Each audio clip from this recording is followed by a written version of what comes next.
Good morning or good afternoon. Hey guys, and welcome to basically the last part of our semester. We're going to be talking about plants and animals in more detail now that we've talked about all of the kingdoms of life and all of their various different associations, and we've compared them to viruses. We're going to go ahead and go back to plants and animals because those are the ones that we typically experience and think about the most every day. Is that right? I don't know. Actually, if you're a fungal person, I actually think that it would be pretty cool to study fungi, but the way the curriculum and course is set up, it's very biased towards plants and animals, and so we're going to go ahead and follow that stream. Now, the way I'd like to teach this is more like the way that it was taught to me in college, but I'm going to, of course, make the information appropriate to you guys in terms of high school level stuff. Not to say that you can't handle it, and I do have high expectations, but I'm basically going to be teaching this like a comparison course between plants and animals. So instead of learning just about plants or learning just about animals more in depth, we're going to go ahead and take a look at some of the key differences between them because it helps us to better understand their evolutionary histories and also just how they relate to one another. And it really allows you to better appreciate the ways that they've developed these systems in order to cope with being able to move or not being able to move or whatnot. So without any further ado, let's go ahead and dive in. We're going to be talking about the plant and animal circulatory systems. Basically, since life began, we have always needed a circulatory system to keep up with a large organism, especially. In earlier, very simple cells like prokaryotic cells, they did still have some sort of circulatory system in a way. It wasn't the tissues or organs that we know of today, but it was the regulation of what comes into the cell, what goes out of the cell, how stuff is transported around the cell. But in a large organism, a complex organism like a multicellular eukaryote that has a lot of space to cover and a lot of body to take care of. Like think about it with you. I mean, you have a body that we have to store stuff in various different places. You have to transport stuff from the top of you down to the bottom of you. It's a long space to travel, especially considering how big cells are. So we need some kind of system to transport all the goods and stuff that we have in our bodies from one place to another. In the very early days, very simple solutions, and we still have a lot of these in our bodies, are gaps in animal cell membranes. So they're these little transport channels between animal cells that allow them to directly exchange resources. And then we have things like plasmodesmata, which serve a similar function in plant cell walls. They're basically these little tunnels in the sides of plant cell walls that allow for water and nutrients to be passed from one plant cell to the next. But that's not a good enough system to support a very large and complex organism. To support a large and complex organism, you need some plumbing, you need some piping. You can think of it this way. If you built a giant building, right, a huge complex that just went on for acres and acres, it was just this massive, massive facility and installation. In order to be able to provide all the necessary resources like water and plumbing to, and toiletries and stuff to your employees, you would need to make sure that you had an extensive plumbing system. It wouldn't do to just have a single pipe that went through. It also wouldn't do to have your employees literally pass cups of water to each other or something like that, or, whatever system you worked out for the toilet. You need to make sure that you have a good plumbing system. And that plumbing system not only needs to be able to give you the amount of water you need, it needs to be complex enough that it can deliver that water to many locations within that giant complex. It also has to be pressurized to make sure that that water can actually make it from the ground floor of your complex up to the higher levels of your complex, where people are still expecting to be able to drink from the water fountains and use the toilet. Thank you very much. So you can think of it that way. You just need a really, really tough plumbing system. So over time, our bodies have evolved this plumbing system based out of very specialized tissues and organs. And we call this system that basically sends all of the resources that we need throughout our bodies the circulatory system. Now, just to give you some clarification on what I mean by cells and tissues and organs, we have talked throughout biology about this sort of classification of levels of organization. We started with the atoms way back with molecules. We talked about atoms and all that stuff, but those aren't units of biology. Those aren't units of life. That's units of chemistry. We don't actually get to units of life until we get to cells themselves. They're the smallest living unit of life. Basically, we're saying that thing's living, and that's as small and simple as it can go. Anything simpler is no longer living, which you guys remember we talked about in the whole argument of are viruses living or not living. Cells are able to specialize based on function, and this is something that we saw happen mostly with eukaryotes after they were able to start to evolve into multicellular eukaryotes. We started to see specialization of cells, and this cell specialization was good because it meant that certain cells could focus and concentrate on being really good at one task rather than having to deal with focusing and being decent or okay at all tasks. It's the same concept as if you have one person doing 5 people's jobs. That one person may be able to do it, and they might not be able to do a horrible job of it, but they're certainly not going to do nearly as good as 5 people, each specializing in their particular field doing those 5 separate jobs. So basically when you specialize a cell, you make it more efficient. And that's how a lot of eukaryotes, such as you and me, are able to survive with these big bodies that we have. We have specialized cells. Specialized cells are really based off of what the organelles they contain. And we're going to talk a little bit about that in a second. But essentially these specialized cells are going to have a specific function, and they're going to work together with other groups of similarly specialized cells to form what we call tissues. So tissues are basically just a group of very similar specialized cells working together. Just like you could have a group of doctors that specialize in hearts working together in the same office, or you could have a lot of construction workers specializing in demolition working together to take down a building. So that's what we call these teams of cells are called tissues. And tissues make up larger systems of organization called organs. And organs are these big things that perform a big job. So if you wanted to say that specialized cells were like people with specific jobs, you could say then that tissues are teams of these people with specialized jobs, and organs are big companies or complexes of people that have these specialized jobs. So if a doctor was a specialized cell, a tissue would be that doctor working together with other doctors in their office, and an organ would be like a hospital, a bunch of different doctors of different specializations working together in a bunch of different offices, but contained within the same building and for a similar purpose, to take care of patients. I hope that makes sense. So we have cells make up tissues, tissues make up organs. Okay, so a good circulatory system is going to be made out of organs and tissues that are specifically designed to transport what they need to transport. Often this is the 4 different types of macromolecules, as well as water or elements like CO2 and oxygen that plants and animals need to survive. But circulation is also really important, and it requires enough power to be able to push whatever substance you're trying to push through the organism all the way through them. So I mentioned before that we have these big bodies, and we have to transport a lot of stuff through these bodies. And it's not easy because these are big bodies, right, in comparison to a single-celled organism. And so we're going to need to have some pretty good pressure to be able to get that blood, which is what we use, to travel from our head to our toes and back again. Can you imagine the kind of pressure that we need for that? And plants similarly are growing from their roots up to the sky through their shoots. So they obviously need a ton of pressure to be able to move that water and sugar against gravity to get all the way back up, because remember, we're all working against gravity here. How do you make a liquid go against gravity? You have to use pressure. So specialized tissues aren't enough. We also need some sort of substance, and we need some force to actively propel these substances through our bodies.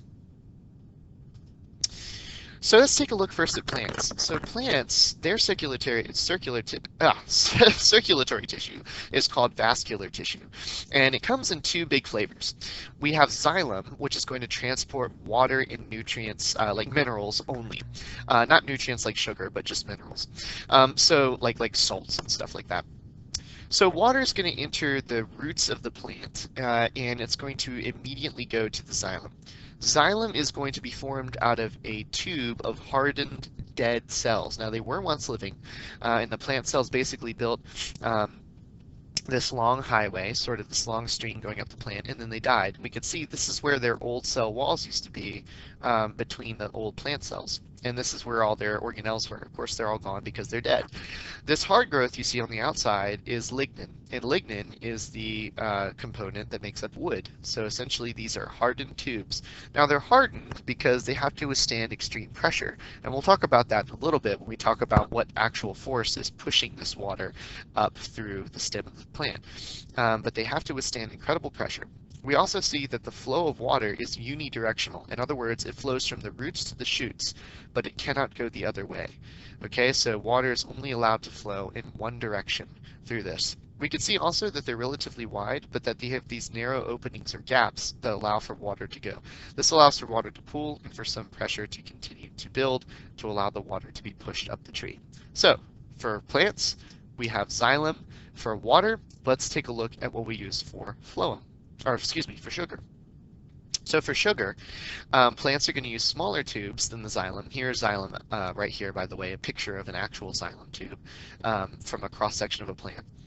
But to transport sugars, plants are going to use phloem. So phloem are living cells, they're still living, they're not dead, that are connected through cell walls that have these holes in them, and these are called sieve plates or sieve or pores.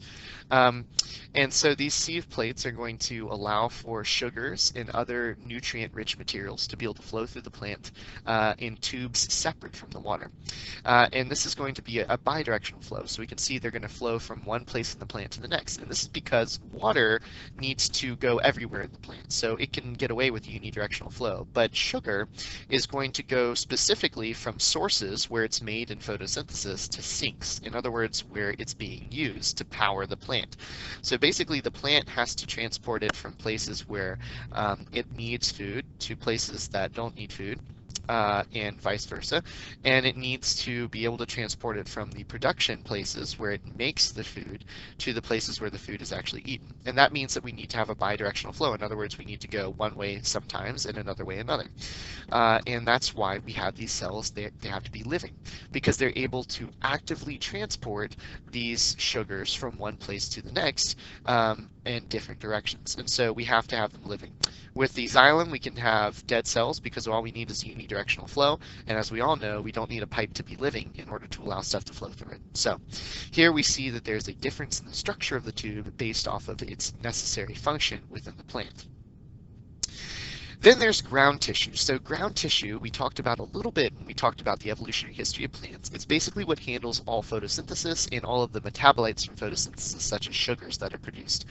So ground tissue is going to be surrounding phloem and xylem, and we see here the xylem and the phloem elements, okay, and we see some of this ground tissue between them, and then ground tissue all around them as well. This xylem and phloem together is what we call a vascular bundle, because it's the phloem and xylem bundled together. So we see all the ground tissue surrounding it, and the ground tissue is made out of three kinds: parenchyma, collenchyma, and sclerenchyma, and each one is going to help to support the stem of the cell, stem of the plant, and also to be able to protect the vascular bundles and to allow nutrients to be passed between them from one place to the next. So ground tissue is basically going to fill in the gaps within the plant between the vascular bundles.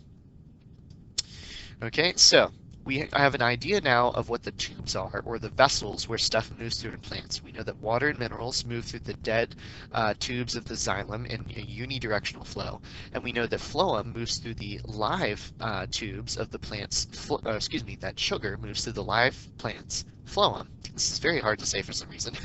In a bidirectional flow, so going in both ways from a source where sugar is produced to a sink where it's needed. But what is the actual driving force? Okay, it doesn't matter how great the tubing is within your system. If you don't have a force to push that substance through the body, then you're not going to be able to get anywhere, right? It's like if you have a garden hose and you're trying to get, I don't know, let's go ahead and say that you're trying to transport water from the ground floor of your house up to the second floor of your house. Unless there's pressure in that garden hose, you're never going to get water to be able to flow upstairs, right? So what is that actual driving force? That driving force is going to give us a really good idea of how plants differ from animals who use a heart for that driving force. So in order to get water into the roots of plants, plants have to be kind of tricky. Have you ever thought about the fact that roots kind of stick into the ground, but you're not really sure how they take in water? I mean, how do you take in water? Well, you put it into a glass or a cup or whatever, and you pick it up and you tilt it into your mouth, and then you literally drink it in. You use muscular contractions to take in the water. Okay, well, the water's there in front of you. You got it from the sink or whatever. You went out and moved to find that water, okay, and then you physically put it in your body. But how do plants do that? Do roots do that? Do they have mouths? Do they like, the water up out of the dirt? That's kind of disgusting to think about. No. How do they do that, right? When you look at a root, there's no visible opening. There's no visible way that that root is actually taking in water. And yet we accept every day that plants are able to take in water through their roots. How does this work? So plants utilize concentration gradients. If you guys remember, a concentration gradient is an uneven distribution of substances across some sort of surface, right? Such as a cell bilayer. So here we have a cell membrane, and we see that there is an uneven amount of water on this side of the cell membrane versus on this side. Okay, so as time goes on, we can see that if there is an uneven amount of substance, the substance will naturally want to find equilibrium. In other words, the substance will naturally want to move until there's an equal amount of substance from one side of the membrane to the next. This happens without any input of energy, and we call it passive diffusion because it always wants to flow from a high concentration of substance to a low. This is just how nature works, okay? It's one of the fundamental laws of nature. So we see here that we have a bunch of water on this side of the membrane, and over time it starts to flow through passively until it's equalized on both sides and it's reached equilibrium. So plants use this. Their roots have obviously cell walls, but they also have cell membranes, and stuff can get through the cell walls and through the membranes using this passive diffusion. Now, of course, this is active transport. I'll talk about this in a second. So what happens is essentially that the plants are going to have water on the outside of the root. They're going to try to get that water to flow in a higher concentration outside the root than inside. They're going to get that concentration to flow into their roots so that they can go and passively diffuse across the membrane. But how is it that plants are actually going to make it so that there's more water outside their roots than inside? Well, we're going to go ahead and look at that in a second. Before I do, though, I want to point out something here, that passive diffusion is not the only way that stuff goes through a membrane. We can also have active transport. Active transport is when we use energy to actively take something against its concentration gradient and to push it into a cell. And we're actually going to be using both of these to get water into the roots of plants. So how passive diffusion works is you have a high concentration and a low, and you just naturally let it slide down. In active transport, we have a high concentration and a low, but we want to push the remainders of the low into the high. So we have to use energy to push against their natural tendency to want to passively diffuse. So in plants, they're really ingenious. What they do is they go ahead and they pull in a ton of salt and a ton of nutrients, and a ton of minerals from the soil around them. So basically they pull in a bunch of salt, whatever they can. I'm going to use salt as the easiest example because that's really what I can think of right now. They pull all that into their cell, and that allows for very little water to build up in their roots. Because remember, water takes up space, and if they've already filled up that space with a ton of minerals, they're not going to be able to have any water in that space. So we can see we have very few water molecules or particles within this root. When they do that, that means that there's always going to be more water in the surrounding soil than there is in the root. And thus, the water will go from a high concentration outside of the root to the low concentration inside, and the water will naturally want to flow into the plant's roots. And from there, it goes directly into the xylem and is sent up the plant's stem.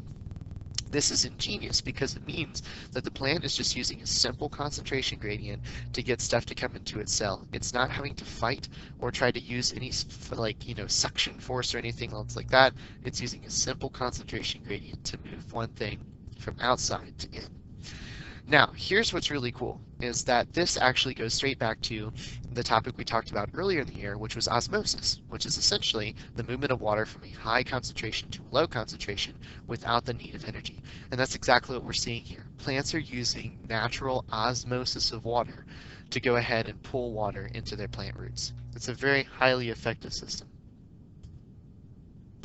Okay, so once the water is inside of the roots, it's pulled up the xylem. And it's pulled up the xylem using an incredible suction force that's created through transpiration. What's transpiration? Okay, so when the water gets up to the plant's leaves, it's going to help to power photosynthesis in the plant's leaves. When it gets up there, though, the sun is going to be shining directly on the plant leaf, and it's going to turn the water into vapor. Now, when the water turns into vapor, it's actually going to be released through small openings in the bottom of the leaf. When it's released through small openings in the bottom of the leaf, the water vapor is going to leave the leaf and go into the outside air.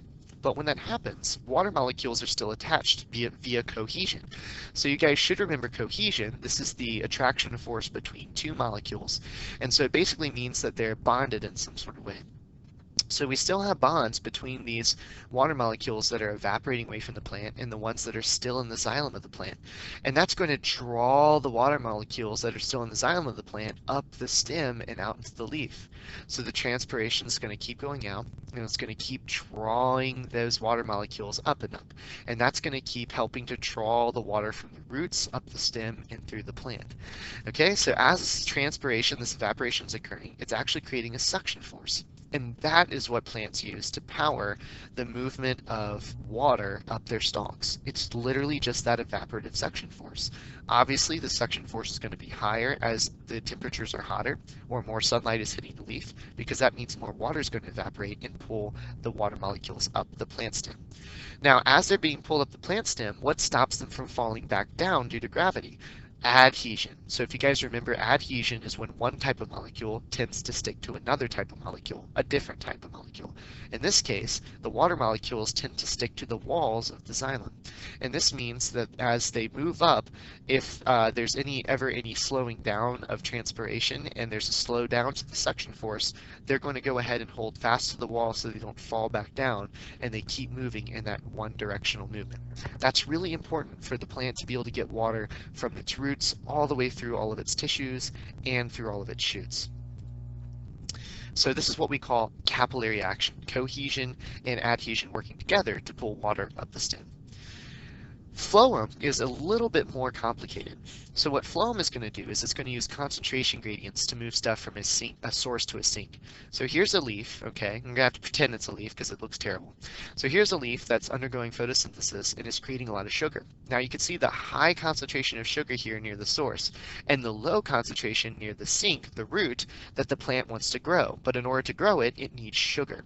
So we're going to move from a high concentration naturally to a low concentration. Great, okay? But what's water got to do with this? Now plants are also going to use that pressure from the water. They're going to go ahead and take some of the water from the xylem and they're going to move it over to the phloem, and it's going to create high pressure up here. And that pressure is going to help to further drive the sugar from the source down to the sink, and then the water is going to be put back into the xylem to allow it to continue to the plant. It's just two different ways that the plant's going to use to transport sugar from a source to a sink where it's needed. Now, how do animals do this? So we talked about plants. We said that they had two different types of vascular tissue. Well, three, but they have two main types of vascular tissue, which are xylem and phloem, that transport water and minerals and then sugars. So how do animals achieve the same thing?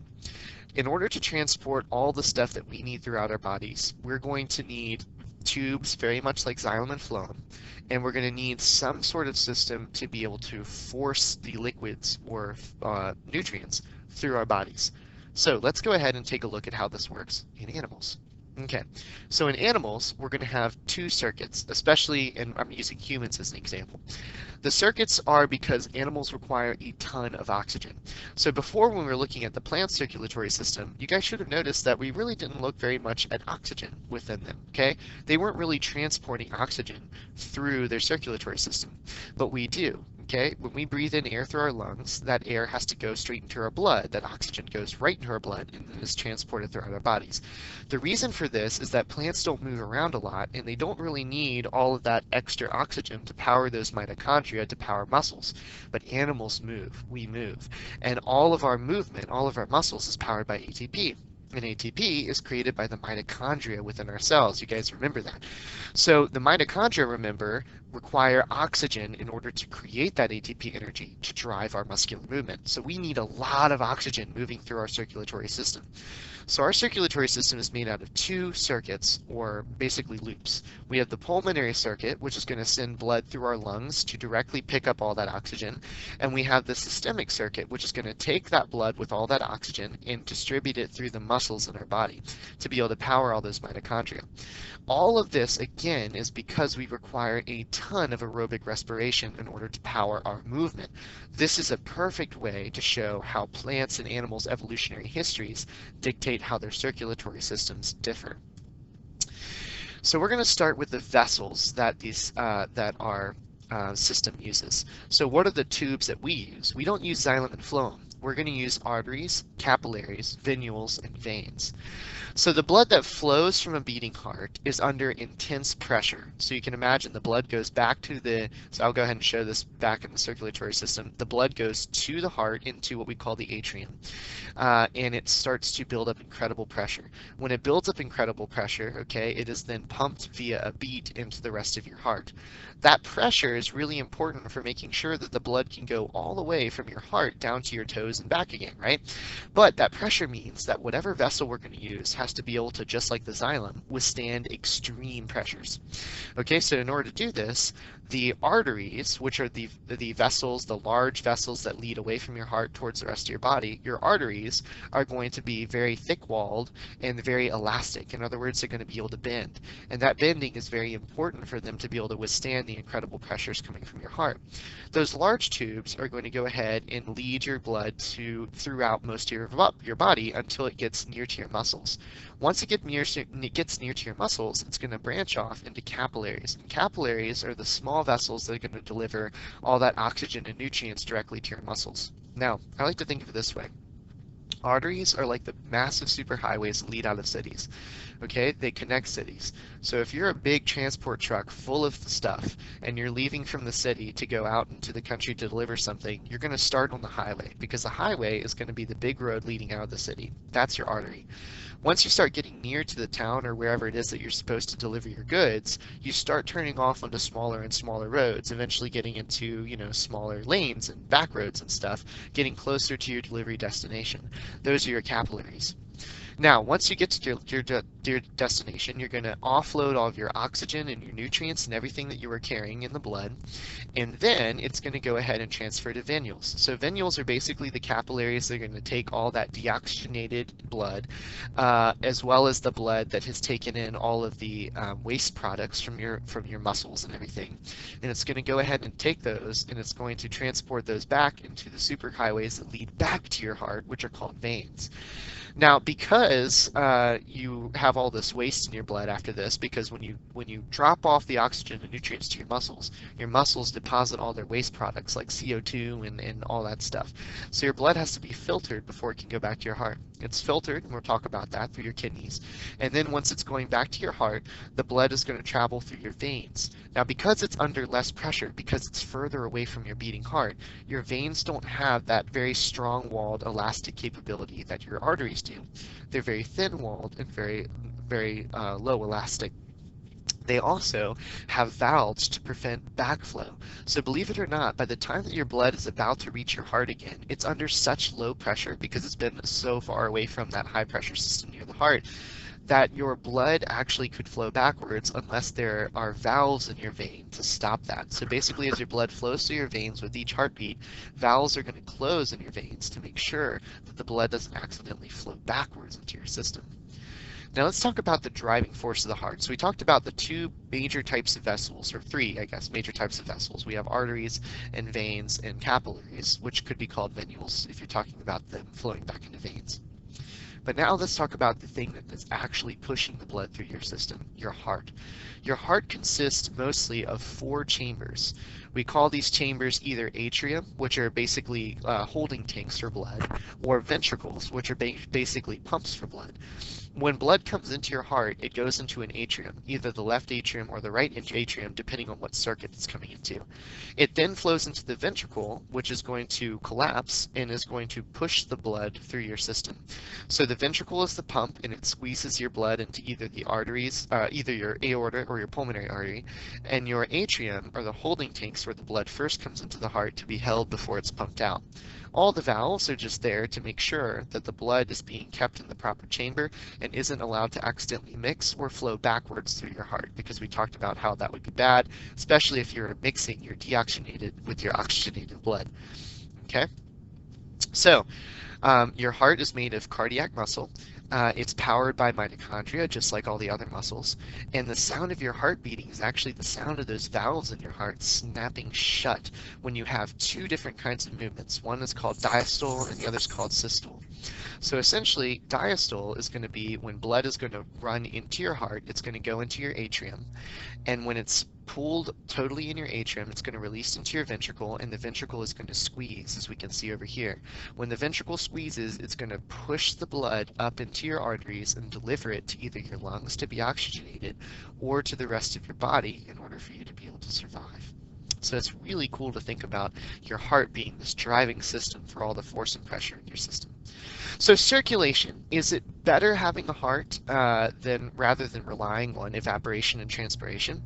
Is it better to separate the circulation of your water from your nutrients like plants do, or to keep it all in the same place like animals do, and also along with your oxygen?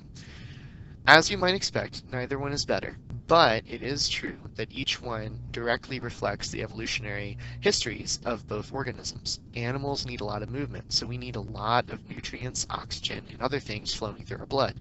We also need that blood to be under high pressure and to flow very quickly to ensure that we get all those nutrients where they need to go so we can move.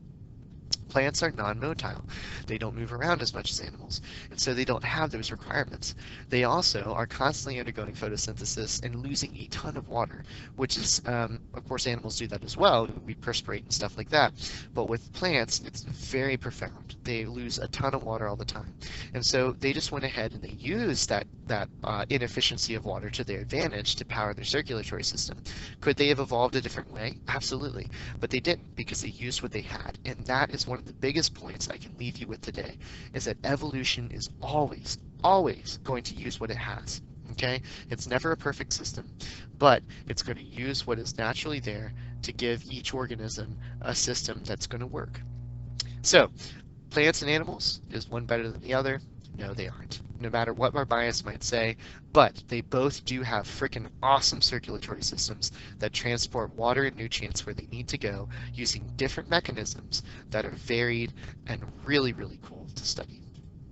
Alright guys, that's it for now. I know that ran a little bit long, but I hope you enjoyed it, and I hope you enjoyed the exploration for this lesson. Stay safe, stay well, and I really look forward to seeing you guys again on Wednesday for another lesson. Take care.